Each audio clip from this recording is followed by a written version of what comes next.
Personne ne s'attend à ce qu'un simple lieu de vente cesse, un jour, de vendre vraiment.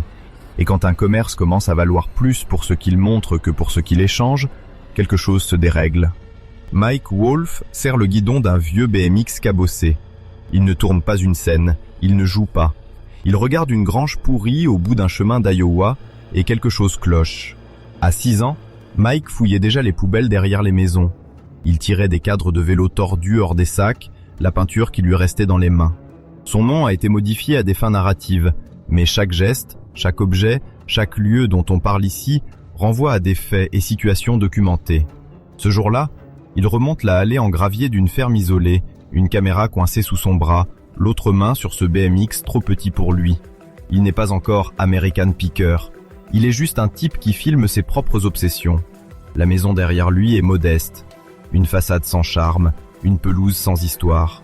La grange, au fond, tient à peine debout. Pas de panneaux, pas d'enseigne, rien qui annonce un paradis pour collectionneurs. Et pourtant, à l'intérieur, il y a des choses qui ne devraient pas exister là. Des choses qui ont l'air de sortir d'un musée et qui dorment dans la poussière sèche d'un inconnu. Sur sa caméra, la lumière rouge clignote. Il la tient serrée, comme s'il avait peur qu'on la lui arrache.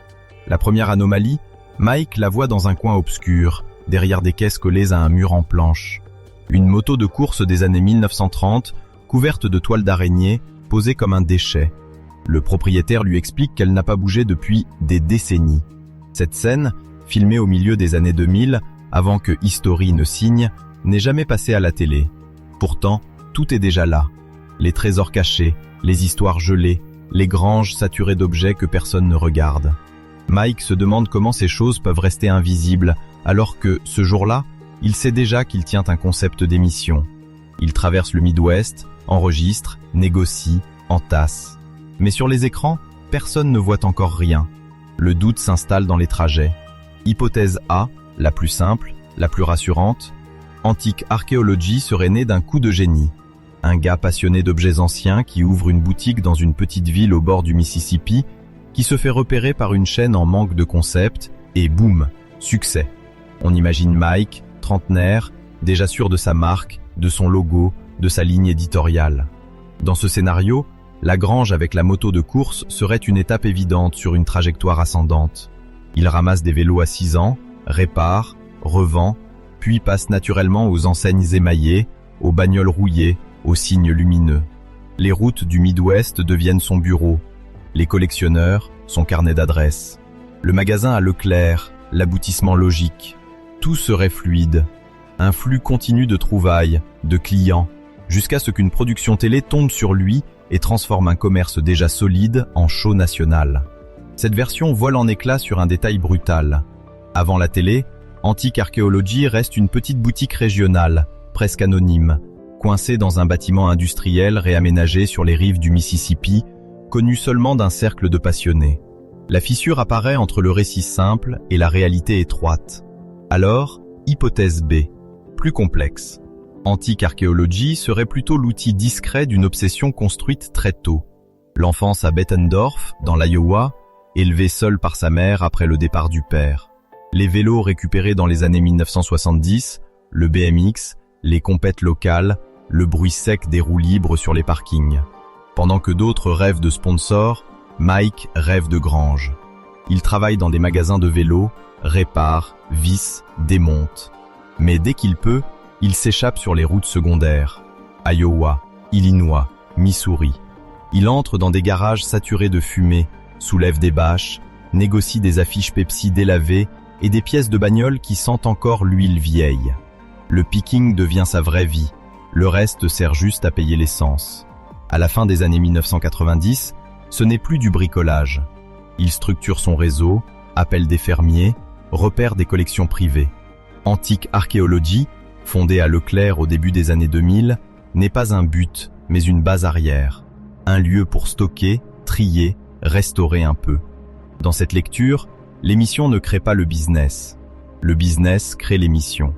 Mike commence à filmer ses virées, monte un sizzle reel avec Frank Fritz, son ami collectionneur de Davenport. Il fouille des entrepôts, commente, explique la valeur historique des objets, tend la main vers des néons éteints. Il propose le concept à des chaînes qui ne répondent pas ou ne comprennent pas. Les années 2000 défilent et Antique Archaeology reste un secret bien gardé du Midwest. On croit alors que tout est déjà en place, qu'il suffit de trouver la bonne porte à pousser pour que la machine démarre. Le temps passe, rien ne cède encore. Hypothèse C, dérangeante.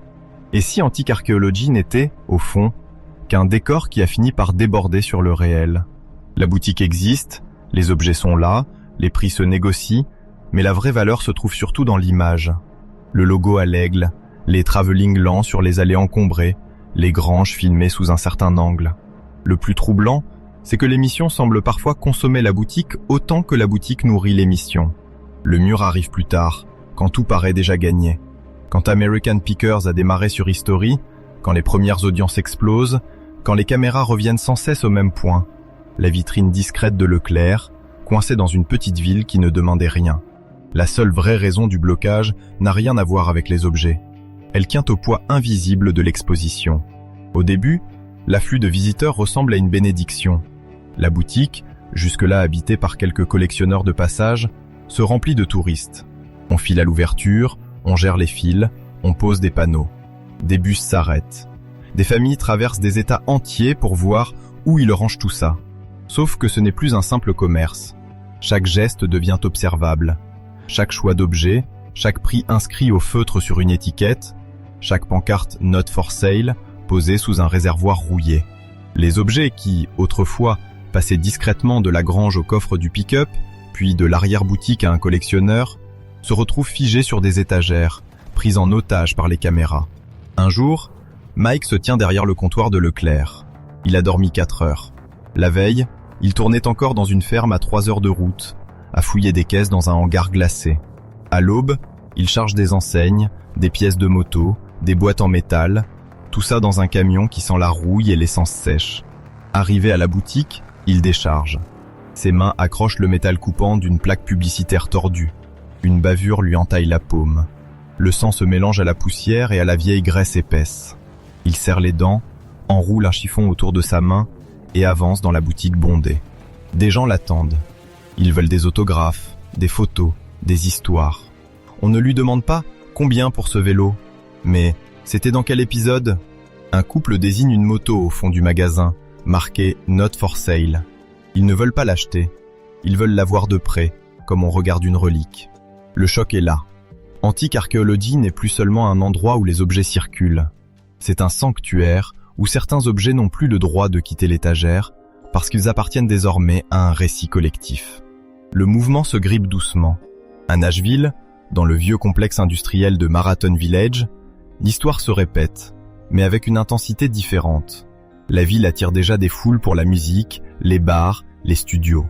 Antique Archaeology s'y installe en 2011, au milieu d'autres boutiques, de lofts, d'entreprises créatives. L'endroit devient un décor récurrent de l'émission. Les clients ne viennent pas seulement pour acheter.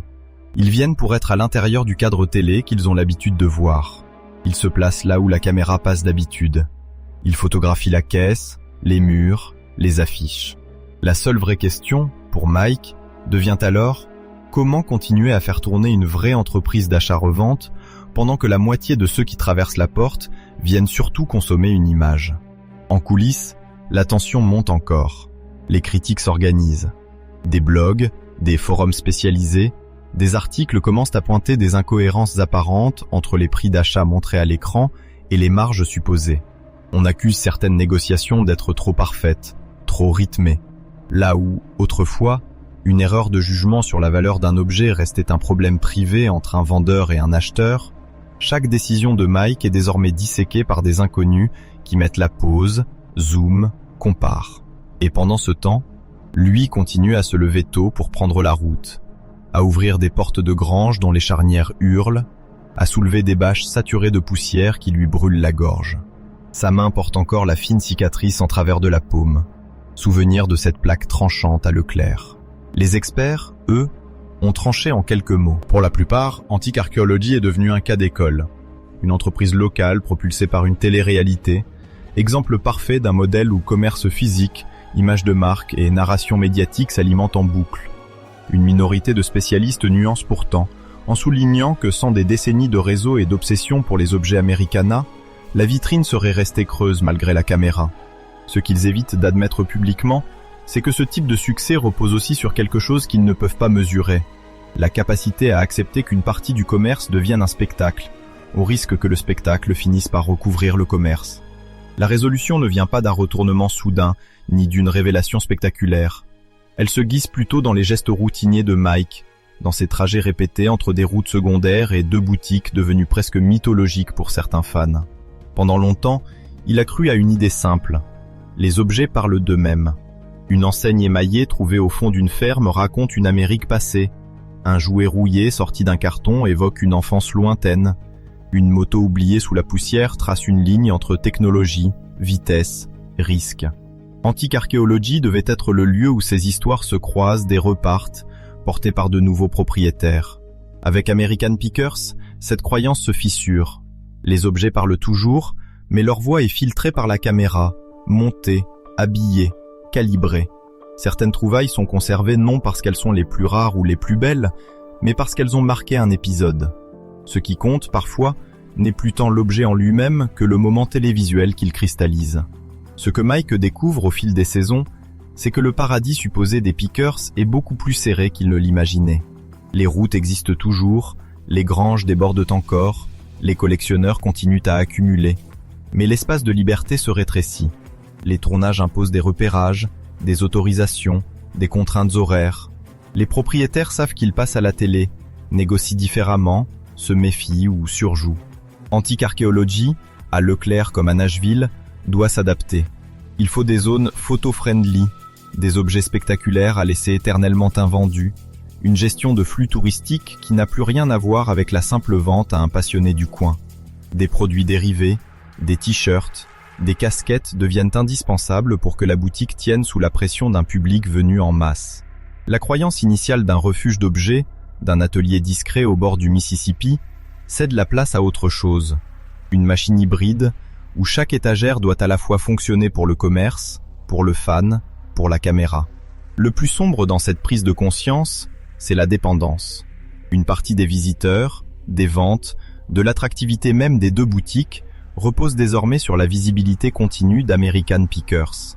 Les rediffusions, les nouvelles saisons, l'algorithme des plateformes qui relancent des épisodes anciens maintiennent Antique Archaeology sous les projecteurs.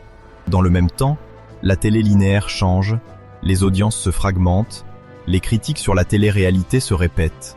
Les questions sur la part de mise en scène, sur la réalité des marges, sur l'éthique des transactions avec des propriétaires souvent âgés, restent sans réponse chiffrée. Les données économiques précises ne sortent pas. Mike reste au centre. Entrepreneur, animateur, producteur exécutif. Il signe encore des livres, restaure des bâtiments historiques, parle de préservation du patrimoine matériel américain. Son image est indissociable de celle de l'aigle Antique Archaeology. Ce qu'il croyait vrai à l'origine, qu'une passion pour les objets, poussée assez loin, trouverait naturellement sa place et sa forme, s'est effondré sous une évidence plus froide. Sans caméra, la boutique n'aurait jamais explosé. Avec la caméra, elle ne peut plus redevenir ce qu'elle était. Alors, la question qui reste, tranchante, n'est plus comment trouve-t-il ces objets dingues, mais jusqu'où peut-on fouiller, exposer, revendre et raconter avant que tout ce qui reste à montrer soit celui qui fouille lui-même. Il mesure que le cadre s'est refermé. Sur le trottoir devant la boutique de Leclerc, l'été colle à la peau. L'air sent le fleuve, l'essence et la crème solaire. Des gens attendent devant la porte vitrée où l'aigle stylisé d'Antique Archaeology se découpe en ombre. À l'intérieur, une moto de course repose sur sa béquille, encerclée par un cordon discret. Une tache de graisse ancienne marque le béton lisse sous le moteur. À côté, une petite pancarte blanche, posée de travers, indique 2 mots imprimés en lettres noires. Not for sale. Un enfant colle son front contre la vitrine. La buée de sa respiration forme un cercle flou qui avale une partie du logo. Au fond, presque invisible dans le reflet, une silhouette passe devant les étagères, une main bandée par un pansement beige qui s'accroche légèrement aux manches rêches de sa chemise.